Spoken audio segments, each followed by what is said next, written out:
Well, the new villain for the new Batman movie is going to be the Riddler. I like it. I like it. What's up, Meisterville? It's your boy Buckmeister, twice the nice that you are used to. Bam! And here we're going to be talking about why the Riddler is perfect for this new Batman movie. So a lot of news was coming out where they were thinking of we were going to get a long Halloween situation where it was going to be a rogues gallery of the Batman villains and all of that stuff. But apparently it's going to be taking some stuff from that long Halloween story, but it's going to be centering around the Riddler as the villain of this movie. For me, that's a good decision. I really think it is, because again, you don't want to have too many villains on screen. It doesn't work out. I mean, we've seen it with Spider-Man, you've seen it with Batman and Robin. Alright, I'm not suggesting that this movie is going to be Batman and Robin. I'm just saying, multiple villains on screen when not handled right tends to get a little bit wonky. So them centering it around the Riddler, I really like that idea. Because Matt Reeves has said that this is going to be more of a detective story, and who better to be a villain in a detective story than the Riddler, the guy who loves mysteries. Now, again, there's been a lot of posts about who would be the new Joker if Joaquin Phoenix. I think we can let the Joker chill just for a little bit. We can let the Joker relax, let Joaquin Phoenix be the Joker just for a little bit. I think it'll be okay. Because, I mean, here's the thing. So you got Joker, and you've got Riddler. That the Riddler is better than you. Now, they two opposite sides of the spectrum, but they both offer equally interesting stories in my opinion. A good contrast of them is the story where it's called Jokes and I think it's the War of Jokes and Riddles.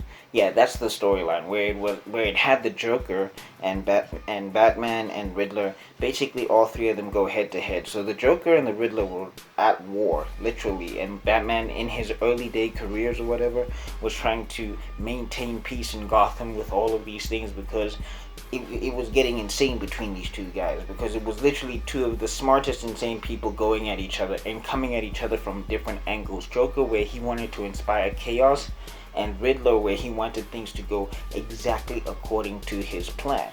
And his plan was not, because I think the thing is with the Joker and a lot of the Batman villains, the reason why his rogues gallery is so good is because it challenges Batman in so many different ways.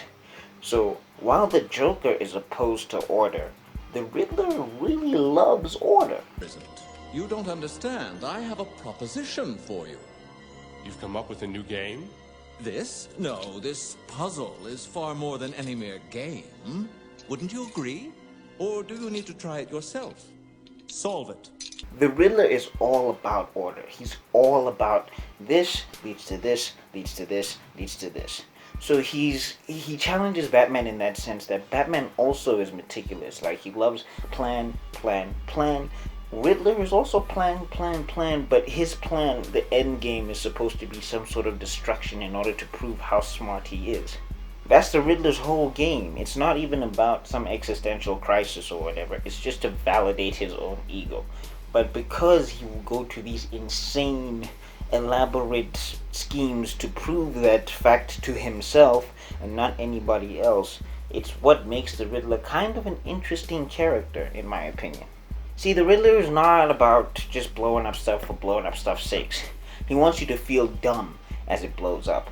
I mean, a great story with the Riddler that I really liked that you should probably pick up was Batman Year Zero, where it was Batman, I think his first year as Batman according to that timeline of the New 52, and Riddler invades the city and he literally takes it over and turns it into some sort of like dystopian despot area or whatever. And he says that if you're smart enough to survive, you'll be smart enough to solve the issue. And that's literally how Batman has to solve everything. I mean, he's fighting traps and everything, he's jumping out of the way and all of that stuff. But the crux of the issue is that he's basing Gotham's survival on Batman's intelligence. Do you really expect me to fall for this Dark Knight? I know you won't kill me. So yeah, I really like that aspect about the Riddler. So that kind of makes me excited for this new movie. But the other thing about the Riddler is that it always depends on how you write him. Because if you're not careful, he can come off as very annoying, but if you write him properly, he can really be deadly. But if you can manage the balance between him being somebody that really gets on your nerves, but somebody that you really fear at the same time, I think you have a really, really, really good cinematic villain in the making over there. Know what happens to gate crashers? They have to match wits with the Riddler. Because the Joker scares you, but you're interested.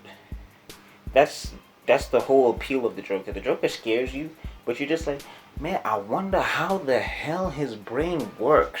Riddler, however, you're going to be like, yo, I need to punch this dude in the face. Not that I'm going to get to do it because he's already set up 20, 30 traps and I'm not going to even get to reach him to choke him like throat or whatever, because he's really getting on my nerves by quoting all of these dudes and saying all of these stupid riddles, because he's about to blow up a city and he just wants me to solve a damn riddle. He's annoying, but he's threatening as he is annoying. So it is that really tentative balance that if you get it right, you've created a whole new juggernaut in the villains that Batman can face on screen.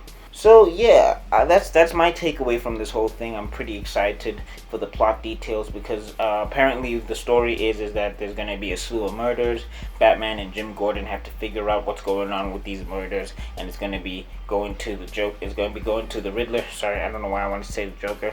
And I mean, obviously, it's solve the riddle, find the Riddler. That's basically the plot.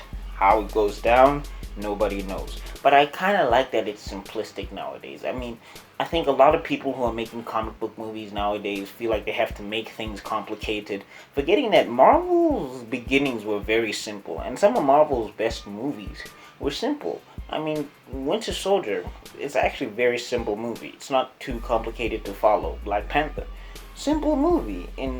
I mean, it's complex in the story that it tells, but to follow the thread of stories is you can follow it. You know what I'm saying? Unlike Avengers Endgame, where there is this Infinity Stone and this thread over here, and they fighting Thanos on Titan, and they fighting Thanos in Wakanda, then there's a lot of things going on there. I'm not saying complicated makes a movie bad, but I'm also saying that simple sometimes is very good, and especially for DC right now where they're in a tight spot, because I know Joker made money, but DC doesn't have a franchise yet, and I think they really want a gun for a franchise. Making something simple and starting there is going to be good for you, DC, so I like it, Matt Reeves. Keep it simple. So what do you guys think in the comment section down below? Let me know. Holla at your boy. I've been talking a lot about Rob Pattinson Batman, so let me know if you're really liking that. Let me know if you're going to want a review of the trailer when it finally drops, and let me know if you're going to want a review of the movie when it finally drops, because I'm going to check it out. I mean, I am, so I'll talk about it to death. You know what I'm saying?